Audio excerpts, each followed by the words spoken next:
just love it to pieces. Can't get enough of it. My name's Scott McCready. I went to high school and college in the US, in Florida.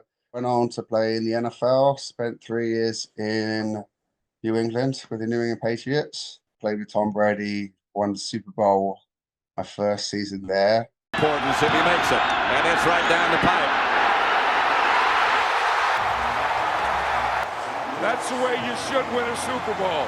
So then I became the first Brit to ever win a Super Bowl. One of the lows when it comes to contact and these kind of high extreme sports is when you get to injuries. I need both my knees replaced and I need a shoulder replacement. I fully separated my shoulder. I ripped my patella tendon out of my knee, and I've had several quite bad concussions. It's getting to the point now where I have more days that I can't walk than I can. So I always tell my mom, like, I'll never get. She worries every time, and I'm invincible. I tell her, but I do know that there's massive risks, and thankfully so far, I haven't got hurt. But I'm always really worried about hurting other people. But I don't know. It's just kind of need to switch that off in game time. But my worst nightmare is hurting a teammate.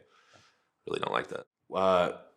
It's unpredictable. At the end of the day, anything can go wrong at any given time. You know, when it comes to American football, because it's such a violent sport that isn't necessarily protected by too many rules, you know, the risk of a concussion or some sort of severe injury is always there. Anything can happen. You know, I'm sure two or three boys got knocks on their head tonight.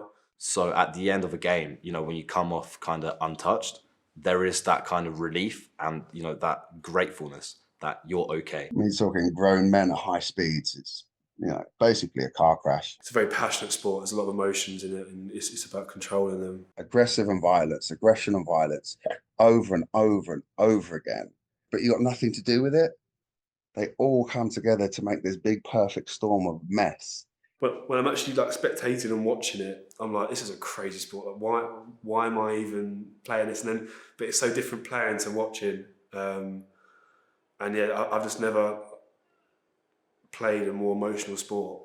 Yeah, I just want to keep playing and I want to keep pushing this team to be the best that they can be. I don't think you can be like the best, top of your level without having an addictive personality.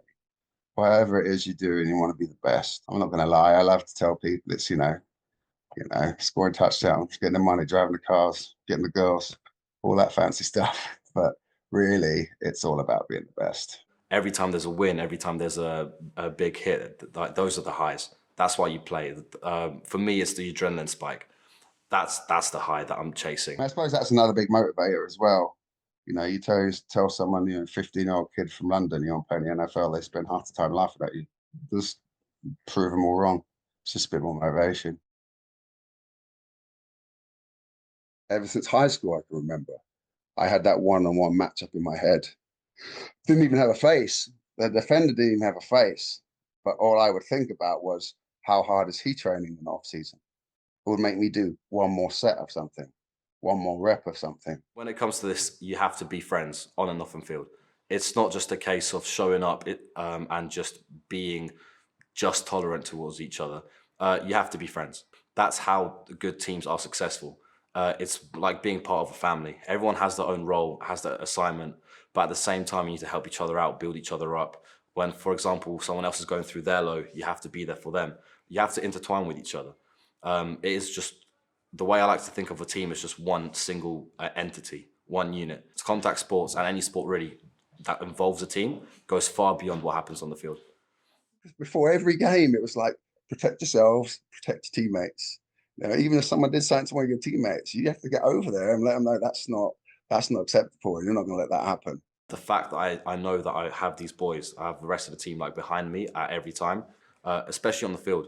If there was to be something happen to me, I know that these people have my back, and I've made friends that I'm always going to be in contact with from now anyway. I think because of this tight relationship and this tight bond that we have, it's a huge, huge factor on why I love the sport and why I love playing it. All the big guys, we stick together. We'll go meals for only the big fellas. And I think it really bonds us. And I think I'll be friends with these guys.